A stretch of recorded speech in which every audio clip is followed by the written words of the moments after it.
We're continuing our series on exile living, a guide for living away from home. Now, this is the third Sunday, but this is the fourth part. So if you're wondering why, because last Sunday, Youth Day, we had two different parts, one from the morning and one in the afternoon.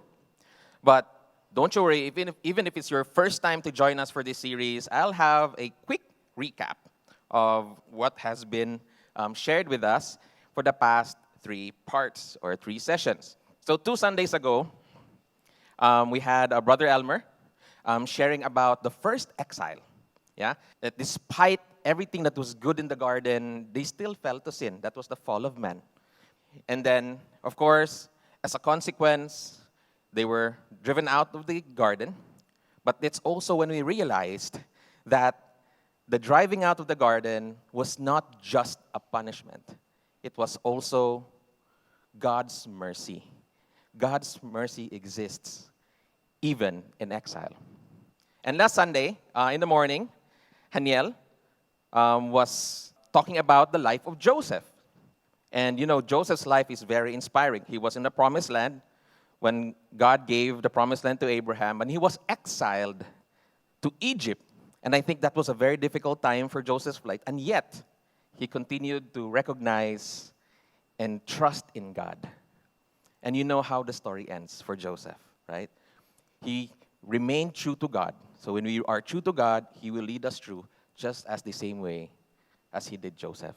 And in the afternoon, RJ was recounting the life of Moses, right from his birth all the way to the burning bush encounter. And we were focusing mainly on the part where Moses self-exiled himself to Midian because he was running away from his troubles in Egypt. And it's in the life of Moses, at this time he was a deliverer, that sometimes the things that our past failures can also hinder us to respond to God's calling. That's when Moses was saying, I can't speak well. You know, he had so many excuses. And in his life, as he continued on with his walk with God, he thrived. Because an exile thrives in close relationship with Christ. And despite the difficulties he encountered, he pressed on. And that's why we were challenged last Sunday afternoon to fix our eyes on Jesus instead of all the discouragements in our lives. All right? And I will encourage you, if you have missed all three, I encourage you to go back and watch these conversations, these last three sessions, through our Facebook, our YouTube, our Vimeo channels. Yeah, and this is the fourth part, as I've mentioned. And in the following 2 Sundays, we will have the 5th part and the 6th part. Yeah, so this is a 6-part series, so I encourage you to stick around. Again, it's a guide for us. Because in reality, as Christians, we know that we are exiles. Why do I say we're exiles? Because we are living in a foreign land. Right? On the first session, we said, no matter what your passport says, even if it's Singapore and you hold a Singaporean passport, reality is we are not yet home. Because our real home is there. So we are yet just foreigners of this land. So as we start on our 4th part, let me ask you this question. Are you familiar, or maybe you yourself have experienced it, hopefully not, but are you familiar or have heard of stories, something like this? Like, you were on the verge of achieving something. You're on the verge of getting something, and yet, because of a misjudgment, everything fell apart. For the youth, maybe you're really eyeing that achievement of being valedictorian. I'm not sure in Singapore you have valedictorians, but yeah, in Philippines, during my time, which is like, not really long ago, we still have valedictorians. And you really wanted to get this title. I want to be valedictorian. And then it was in the final part, final exams, in the last exam, and this happened to be your most, lowest of all subjects. And you lost confidence and you said, I really want it badly. And so probably I did everything right, but in the last exam, I cheated. And then here you are, doing what should not be done. And you lost everything. You also lost your reputation as a good student. There are times in our lives when there are misjudgments. We do wrong things. And we want to make sure, and we want to analyze, and we think, why do we make those decisions? What drives us in making those decisions? And that's what we're going to be learning today through the lives of the Israelites. I'll start with a question. Okay, this one. Show of hands. Show of hands. Do you know that it took the Israelites 40 years before they possessed the promised land? Who knew that the Israelites could have possessed the promised land in just a couple of years after they left Egypt? They did not need to take 40 years to go to the promised land. 2 years could have been in the promised land. That could have been the only time they needed to go there. So that begs the question, what happened? Anyari. So let's journey together with the Israelites. So let's start from the very beginning. No? They came out from Egypt. I want you to see the map. And it's just a possible route. I mean, nobody can say it 100% for sure, but that's just a possible route of the Exodus. So they left Egypt, and then they crossed the Red Sea, right? Just right here. And then they went through all this path here. That's the time when, the Israelites did what they do best. Complain, complain, complain. Yeah? So there's a lot of things that happened here. Mara, Elim, And then it was around this area, possible lang, that Mount Sinai, when the Lord gave the 10 Commandments in a tablet, right? And they camped here for almost a year. And this is where all the instructions were given to them, including how to build the tabernacle. And then after they camped there for a year, they were told, okay, let's go and proceed now to our destination. So that is when they proceeded along the wilderness camps here you can see. And of course, they also did again. During that, in that journey, short journey, they did again what they do best, grumble, grumble, grumble. Yeah, you can see all those accounts. Up until they reach a place called Kadesh-Barnea. Right? So you can see that marked with the red arrow. That's Kadesh-Barnea. Now, I'd like to present Kadesh-Barnea in a different map. Right? So where is Kadesh-Barnea? Saan ba to?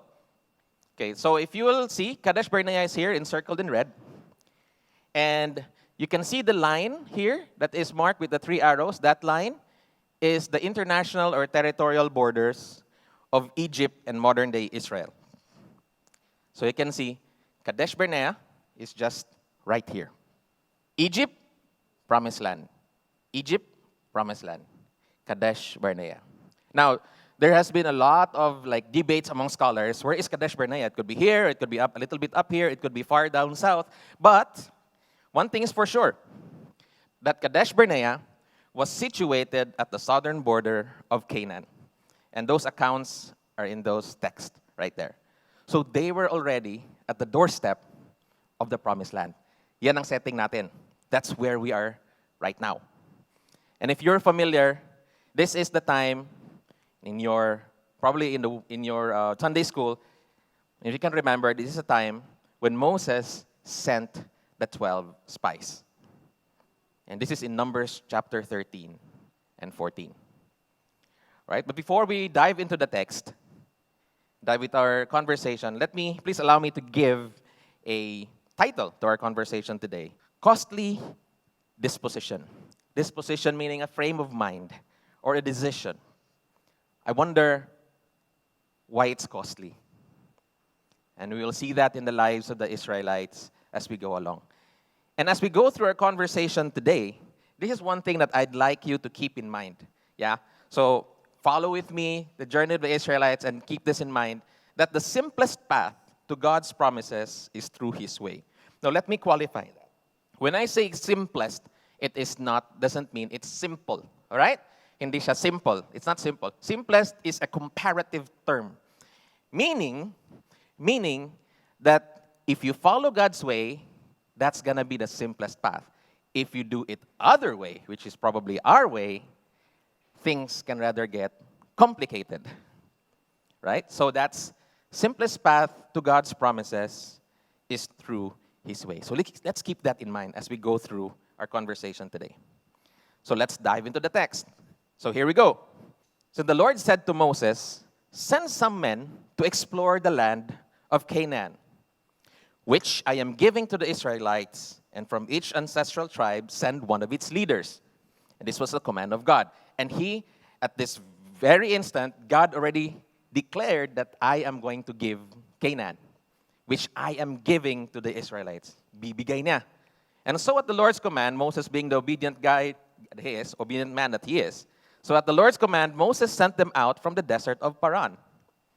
And all of them were leaders of the Israelites. And these are their names. Of course, it's listed in the Bible. I just tabulated it so that it's easier for us to read. Yeah, otherwise, very difficult to trace. But these are the 12 tribes of Israel. And these are all the names of the leaders or the spies that they sent. So we have Shammua, Shaphat, Caleb, Igal, Hoshea, Palti, Gadiel, Gadi, Amiel, Sithur, Nabi, and Guel. And remember, these are leaders of each of the tribes. And so these are the names of the men Moses sent to explore the land. And Moses gave Hoshea, son of Nun, the name Joshua. So now it's more familiar. Something, who's Hoshea? Is it the king? No. Hoshea is Joshua. So, the mission, your mission, 12 spies. Parang Mission Impossible, no? Kasi Mission Impossible. Your mission, go out there, explore the land, and see how the land is like. What are the people there? Are they big? Are they tall? Are they short? Are they well-built?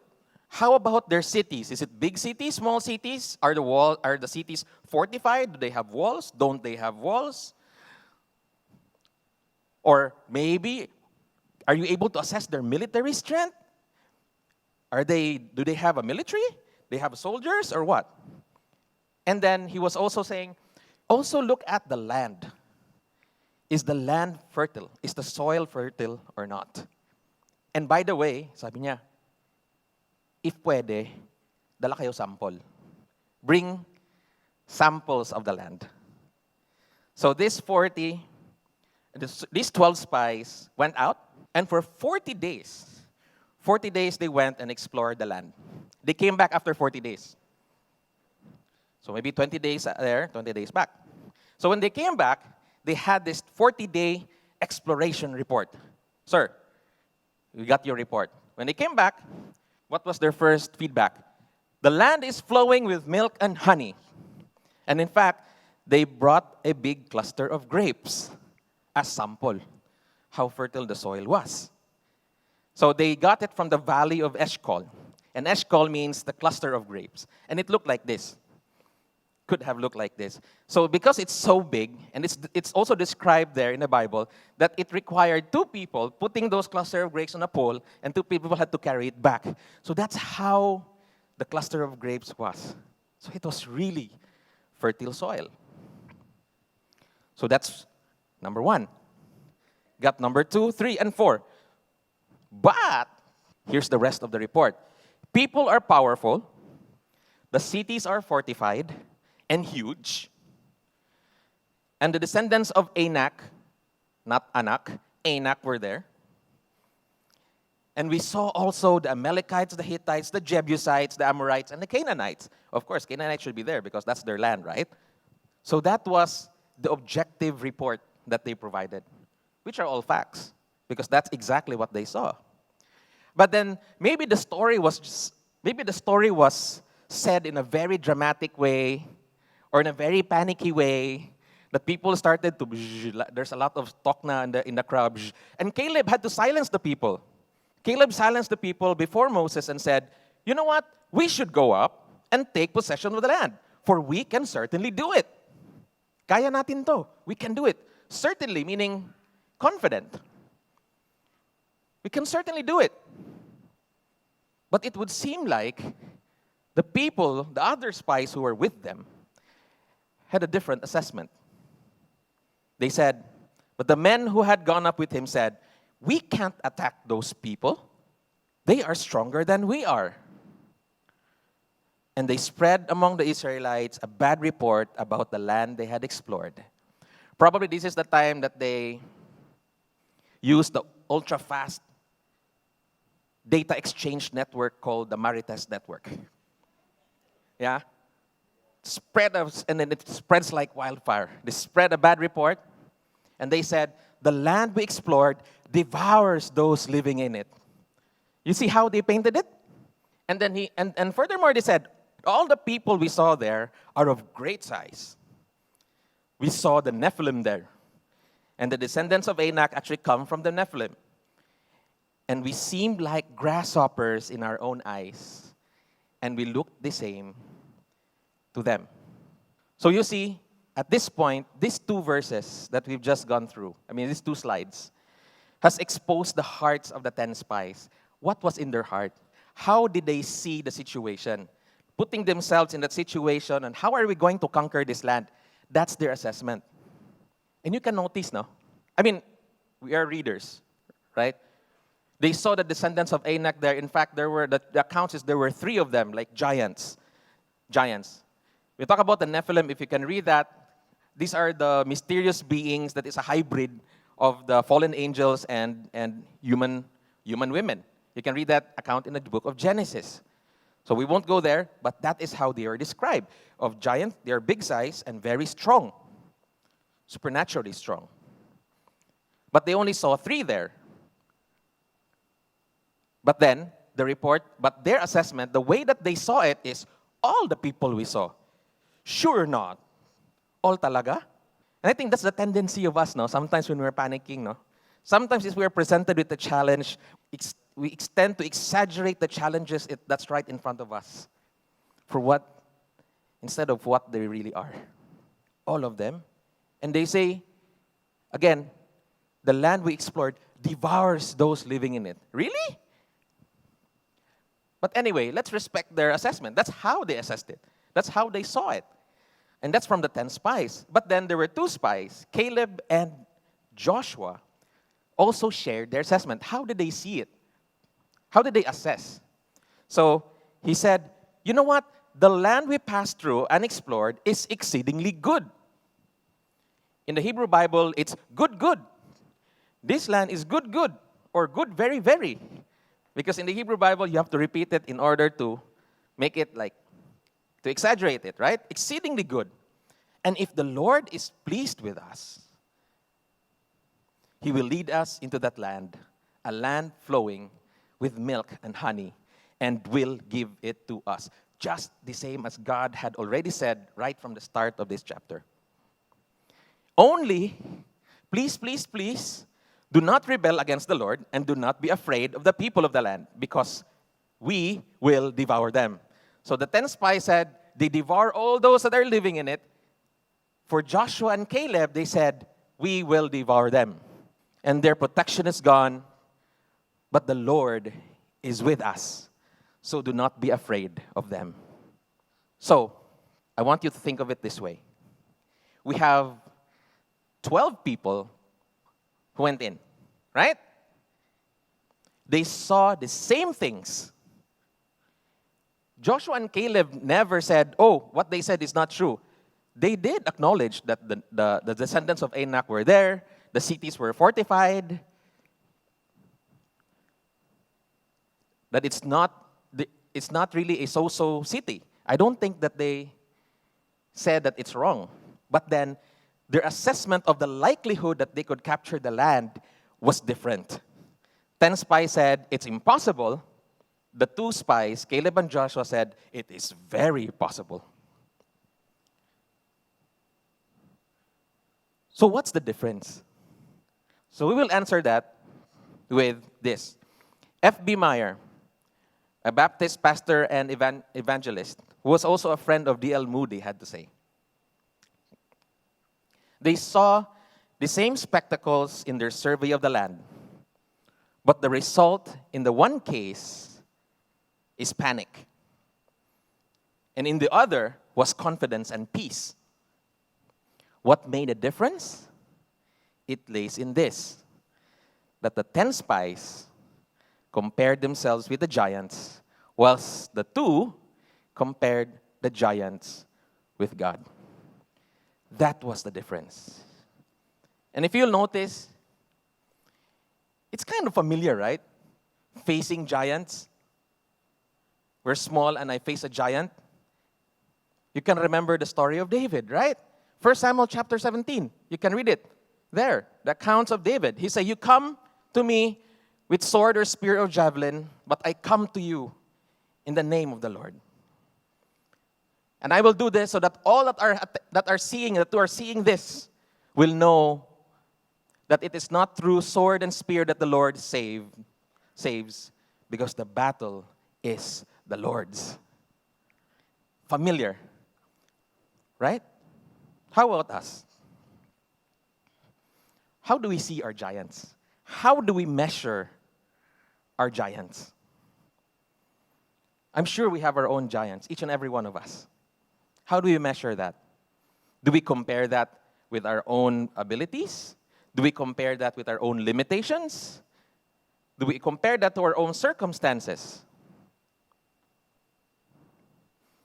Or do we compare it against our living God? I hope that when we look at our giants in life, right? When we come to a point into our Kadesh-Barnea moments, or at the crossroads of our lives, we think of God. We think how big our God is. If we look at this comparison between both, the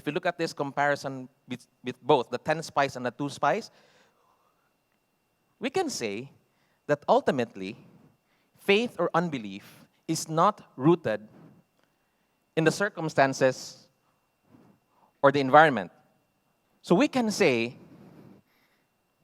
that even if the environment is the same, we could get 2 types of reactions.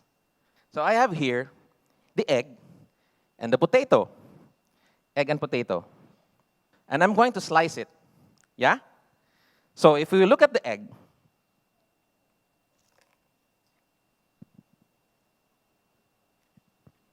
the egg has hardened.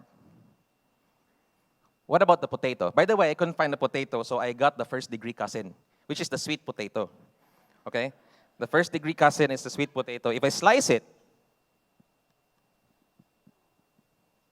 the potato has gone softer. And I think we know how these were before they were boiled. Egg is liquid, potato is hard. If you don't know that, that means you haven't spent enough time in the kitchen. And most demonstrations will tell you, don't do this at home.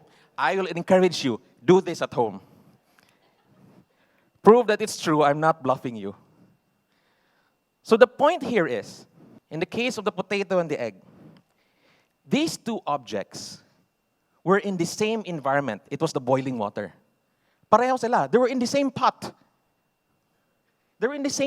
Boiling water. And yet, one hardens and another softens. 2 different outcomes. The same environment. So that means our faith or unbelief, the same way with faith and unbelief, is not rooted in circumstances or the environment. Faith is rooted in a heart that trusts God and His promises. Just like the potato and the egg, it's not the hot boiling water that determines the outcome. It's what you're made of inside that determines the outcome. The simplest path to God's promises is through His ways. We had 2 different assessments. Which one did the Israelites take? So let's read. Ito yung reaction nila. If only we had died in Egypt, or in this wilderness, Okay lang sana magreklamo. Okay lang tayo magreklamo, di ba? I think it's okay to complain. But then get this. What did they say? Why is the Lord bringing us to this land only to let us fall by the sword? I want you to think of this. In the times when we are panicking and in the times of unbelief, because this is a lack of faith, obviously, right? The lack of faith. In the time of unbelief, you know what? We have the tendency to question God's character. Right? I'll give you another example. And you can read this when you have your lunch later when you get home. Mark chapter 4. This was the time when the disciples were with Jesus. The Sea of Galilee, there was a storm. Remember? Remember that? When they woke up Jesus, they didn't say, Lord, Lord, Lord, gising ka. Please, kalmahin mo yung storm. Please calm the waves. Please calm the storm. Please, and do this because surely we know that you can do it. No. You know what they did? Lord, don't you care? Don't you care that we're going to perish? See? We question God's character. Read it. It's there in Mark chapter 4. And then they went on to say, our wives and children will be taken as plunder. Fair. I mean, you don't want your wife and your children to be taken as plunder, right? But they said, wouldn't it be better for us to go back to Egypt? And they said to each other, we should choose a leader to go back to Egypt. And that should break our heart. Why? They're the ones who clamor to God, Lord, save us from this slavery. Lord, take us out from Egypt. Take us away from Egypt. And Lord sent Moses to deliver them from Egypt. And now they want to go back. Right? It's so sad that the Israelites still felt that Egypt was their home. They were on their way home, and yet they had to look back. I can remember, ito joke to sa amin sa Cebu. I don't know if you have heard of it. There was this guy who was on a swimming contest. He joined a swimming contest, and he was to swim 1 kilometer, island to island, 1 km lang. And he swam. 700 meters, he was already like 70% of the way. He said, pagod na ako, di ko na kaya, balik na lang ako. Have you heard of that? Yes. Funny, right? It's funny, right? It is funny because it's a joke. But then, do you know that in the times when we are on that position, we have the tendency to think that way. Balik na lang ako sa dati. We have the tendency to think that way. And that's what the Israelites thought. We should just go back to Egypt. Oh man, that breaks my heart. Unbelief leads to fear or worry, which also leads to poor judgment. That's why it's very important for us to not lose faith. Because our unbelief will lead to poor judgment. And how did it look like for the Israelites? What was poor judgment for the Israelites? Let's read on. He said, but the whole assembly talked about stoning them. They want to kill their leaders. They killed Moses, Caleb, Moses' family, and Caleb and Joshua. Imagine that. They could just, okay, kayo na. Okay, you three, you family, go. Take the promised land by yourself. We will go back to Egypt ourselves. Right? But they still had that thought of killing them. That's what our fear does to us. That's what unbelief does to us. That's why we have to be very careful. So the whole assembly talked about stoning them. Then, God to the rescue. The glory of the Lord appeared at the tent of meeting to all the Israelites. And the Lord said to Moses, how long will these people treat me with contempt? And how long will they refuse to believe in me in spite of all the signs I have performed among them? So that's how God sees our unbelief, no? Contempt. Do you know what contempt means? Contempt means the feeling or attitude of regarding someone or something as inferior, base, or worthless. So it's almost like saying, Lord, Yang sinasabi mo, what you're saying, that's worthless. It's all words. That's how God feels about it. And boy, that's not a good position to be in. If God holds you in contempt. Takot nga tayo eh. That we will be held in contempt of court, right? The court summons you, subpoenas you, you don't come. Then the court will say, you're in contempt of court. You were required to come, you didn't show up, so you're in contempt. You disrespected this court, and where does it land you? In jail. And here, the Lord treats that as contempt. I hope we don't get to that part in our lives. So what was the result of their unbelief?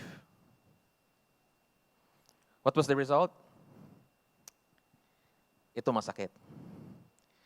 No one in that generation, 20 years old or more, will ever see the promised land. And they will die in the wilderness. Just as they had said, we could have died in Egypt or in this wilderness. The Lord said, okay, lo. You wanna die in wilderness? So be it. The Lord handed them to what they were thinking. And here's the more masakit part. That's a more painful part. The children will be shepherds in the wilderness for 40 years, suffering for their unfaithfulness until the last of the unbelieving generation will have died. My friends, our poor judgment, our poor decisions now will not only affect us. It will ripple down through the generations. It will affect your children and your children's children. So every time we come to that Kadesh-Barnea moment of our lives, think not just how it will affect you. How will it affect the people who loves me? How will it affect my family? How will it affect my friends? How will it affect my children? It's not just about us. The simplest path to God's promises is through His way. Sayang, they wanted to do it their way. And so things got complicated. And so we head on to the rest of the story. After 40 years of going through the wilderness, they still did what they do best, complain. In fact, there was a mutiny. You know, it's good. You read through the story. There was a mutiny there. Some people died. But then they went through and went on, proceeded with their journey towards the promised land. And it was the new generation under Joshua's leadership that they were able to conquer the promised land through Jericho. The fall of Jericho. You can remember this, you know. They circled the wall for 7 times. And then the walls fell. They were only able to do that after all those of the faithless generation have already passed. 40 years. That's a very long time to postpone God's promise. And you know what? If they had done it God's way, if they had just did it God's way there at Kadesh-Barnea, this generation who clamored to God, Lord, save us from this slavery, would have been exactly the same people who would enjoy the full freedom that God has for them. But then they missed that opportunity because they choose to do it their way. They chose to do it their way. So the Israelites went through a lot of hardships, saw God's provision and power, and has been victorious to the point of being just at the doorstep of the promised land. And they were on the verge of ending their exile, only to be delayed for decades. Sayang. And to think, at this point, at this Kadesh-Barnea moment, it was just like several months ago, or close to a year, that the Israelites had defeated the Amalekites at Rephidim. You remember that story? Exodus 17. No, when Moses was raising the staff, down, they were losing, and then they were gaining ground, and then Aaron and Hur were there to help him lift up his hand. And if you think about it, if you think about it, at that point in time, the Israelites was a slave nation attacked by the Amalekites, which is a barbarian nation who are like built for war, and yet the Amalekites lost to the Israelites because the Lord was fighting for them. It was just several months ago. And yet now, here, they couldn't even remember that. How the Lord gave them the victory. A reminder once again for us. Let's do it God's way. Choose the path of integrity and morality. No matter how much we think that it might take time, because if you think that you're taking a shortcut outside of God's ways, it's going to bite you back someday. Because our God is a God of justice. And it's rather ironic that the very place, Kadesh-Barnea, is where Abraham experienced victory over the Amalekites also. In Genesis chapter 14, verse 7. You can see that. And it's also where the Israelites later failed to believe that God would give them victory in acquiring the promised land. Nangyari na yan. On the same place, Kadesh-Barnea. Under Abraham, they won. But at this time, they failed to believe. No, you know what? If we're honest, sometimes we see ourselves there. We tend to forget the good things that God has done for us. Right? I'm not gonna say you guys. I'm gonna talk about myself also because I'm like that. I can remember many years back when I was still young. Our family was okay, average. We had enough resources to enjoy Sunday lunch, go out, eat in restaurants and all that. We had enough. But then there was a time when my dad's income actually was cut. And so we came to a situation where we're a family of 5, and we could only eat 1 or 2 times in a day. And we could only afford to buy 2 fish per meal and share among 5 people. That's how bad it was. And so I remember myself asking my late mom, Ma, anyari? Tinagalog ko na lang, pero Bisaya yon. Mom, what happened? When are we going to go through this challenge in our lives? And the Lord and my mom said, you know what? This is part of life. You may think it difficult now, but the Lord will provide. That's what my mom said. We emerged from that situation stronger. Or so I thought. Because when it was my time to also provide for the family, when my income was no longer enough, I also panicked. Worries flooded my mind. And the planner that I am, I did my battle plan. Ito yung gawin ko. This is everything that I'm going to do to get myself out of this situation. And I prayed to the Lord desperately, Lord, please bless my plans. Lord, gusto kong mag-US. I want to go Middle East. Because I'm a chemist, and that's where the petroleum factories are. I want to go Middle East, Saudi Aramco, all these big names was in my mind. Those were my preferences. Lord, please bless, Lord. If it's your will, please do that. But you know what? None of those happened. None.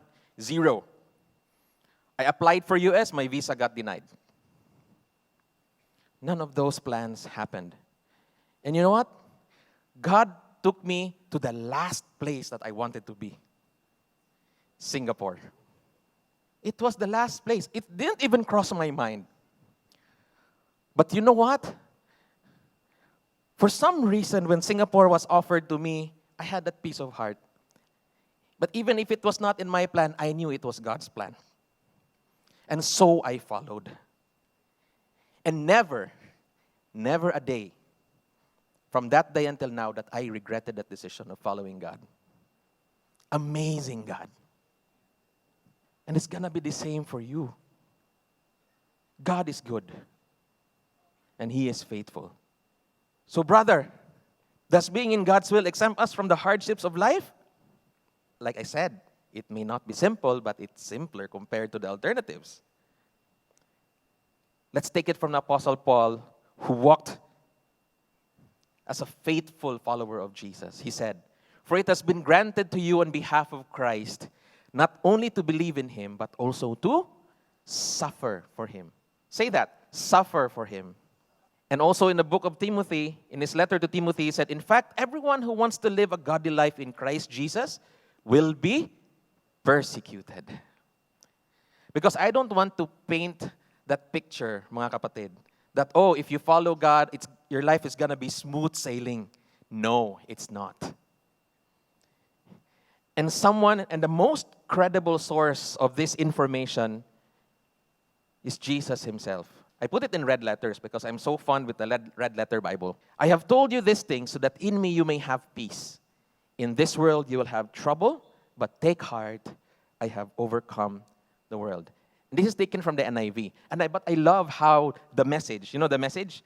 The Message put this. He said, "I've told you all this so that trusting me, you will be unshakable and assured, deeply at peace." Remember Joshua and Caleb? They were unshakable, they were assured, they were so confident, and they were at peace with their assessment that they could take the land.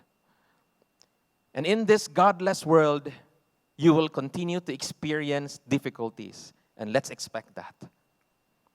But take heart, because our God, Jesus, has conquered the world. Paul, in the letter to Timothy, he said, right at the end, almost at the end of his life, he said, "I have fought a good fight. I have finished the race. I have kept the faith." And that is the challenge that I'm also leaving you. Keep the faith. Let us not go towards the path of unbelief. Keep the faith. Brothers and sisters, when we reach in that crossroad, that Kadesh-Barnea moments of our lives, may you keep on remembering the things that God has done for us, His faithfulness in our lives. And we continue to choose the path of integrity and morality rather than doing it our way and taking shortcuts. Let's keep the faith. And of course, if there are times that we find ourselves also like breaking God's heart because we are still in this corrupted state, let's not feel helpless. Jesus did not die on the cross to leave us helpless.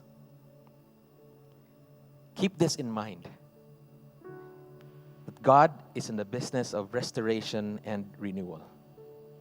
He's ready to restore and renew for as long as we turn back to Him. It's never a hopeless case. And that message also is for me, because I've made so many mistakes in my life. So many. But yet God has restored me. I stand here confident that God has forgiven and restored me. But if I think and evaluate my life, thinking of it again, thinking back of the things that I have done, I say to myself, if I had done it God's way, I'm here content, but I could have had lesser scars. My life would have been less complicated, more straightforward, and fewer people I have hurt. But that's the consequence. If we choose to do it our way, we could hurt people.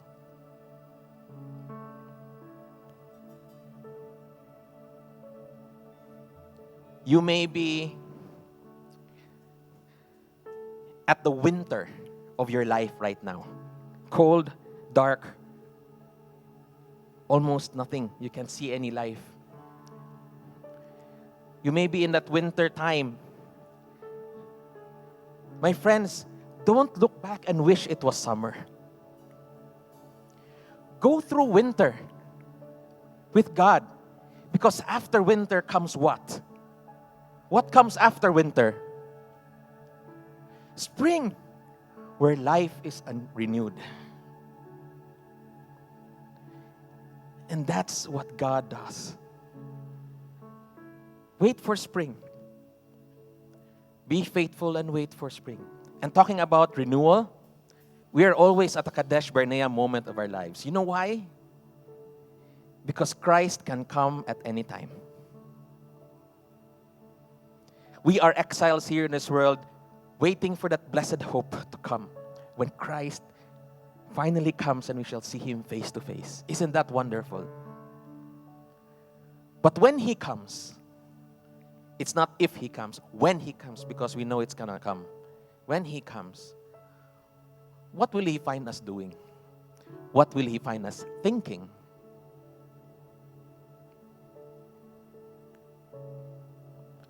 It's gonna come, my friends. Keep the faith and always remind ourselves, do it God's way so that things will not get complicated. The simplest path to God's promises is through His ways, not our own.